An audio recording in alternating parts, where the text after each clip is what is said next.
Un vertice alla CGIL Agrigentina per affrontare il tema caldo del lavoro, il dramma del lavoro che non c'è. Riflettori puntati sulla questione dei lavoratori forestali che ancora oggi alle porte della stagione estiva non hanno visto alcun segnale per la ripresa della loro attività lavorativa. Presenti al vertice, oltre ai segretari provinciali, i segretari regionali. Una rivendicazione, quella del lavoro dei forestali, che batte i pugni e lo farà a Palermo il prossimo 29 aprile sotto Palazzo d'Orléans. Ad oggi ancora non sono iniziati i lavori, anche se rispetto agli altri anni tutto sommato non si registra un forte ritardo, però il quadro generale ci preoccupa perché già abbiamo fatto un paio di sit-in in prefettura, diversi incontri in azienda forestale, abbiamo incontrato anche i vertici regionali. Quindi la situazione ad oggi non è che è messa proprio bene bene. Crocetta nelle sue battute televisive ha detto che il sistema dei forestali doveva essere potenziato, garantito, bisognava dare maggiore garanzia ai lavoratori. Di fatto questo non è avvenuto e non sta avvenendo. Ad oggi ancora i lavoratori dell'azienda, e quindi parlo la manutenzione dei boschi, non è partita.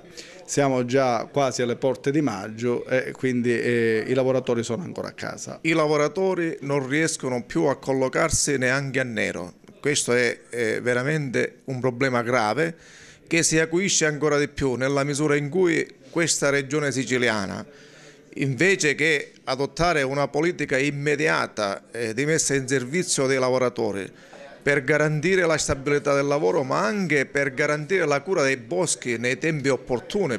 Mettendo al centro il territorio significa dare al territorio una forza lavoro importante come la forza lavoro dei forestali, per l'alta professionalità che hanno acquisito nel tempo, per la conoscenza del territorio e per la loro serietà e dedizione ed impegno costante per i boschi. Questi potrebbero diventare quella sicurezza in termini idrogeologici, in termini di riassetto dell'intero comparto agricolo siciliano, un qualcosa in più. Dobbiamo sollevare una critica nei confronti del governo regionale perché non riusciamo a capire come mai, pur essendoci circa 100 milioni di euro nel bilancio provvisorio, oggi non è stato possibile utilizzare nessun centesimo. Ad oggi i capitoli di bilancio per l'intervento sono zero, è saltata un'intera fase culturale, ma allora di che cosa parliamo in quest'isola quando chi ha il dovere di progettare, di programmare, utilizzare tutti gli strumenti che abbiamo, quando poi questo non viene messo in campo e l'unico attacco che viene fatto è alla categoria dei lavoratori. Quasi triplicato in provincia di Agrigento in un anno il numero delle ore di cassa integrazione. Secondo le stime fornite dalla UIL regionale, in provincia la situazione è precipitata, passando dalle 284.704 ore autorizzate tra gennaio e marzo 2012 alle attuali 726.211 ore. Dati e cifre che danno il polso di una situazione drammatica a livello occupazionale nella nostra provincia, come mai prima d'ora. Ma la situazione è tragica in tutta la Sicilia. Nel solo mese di marzo si stimano in 28.000 i cassaintegrati.